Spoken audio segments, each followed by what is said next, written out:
Hey guys, in this video I'm going to show you how to check if you're playing a bot in Clash Royale.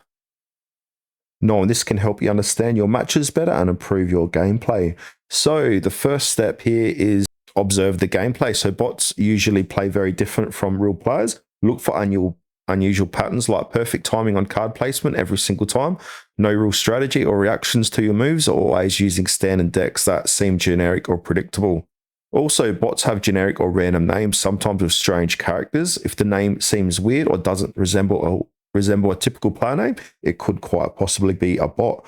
Also, bots rarely use emotes, or they may spam them in odd patterns, so a lack of natural communication is a strong hint.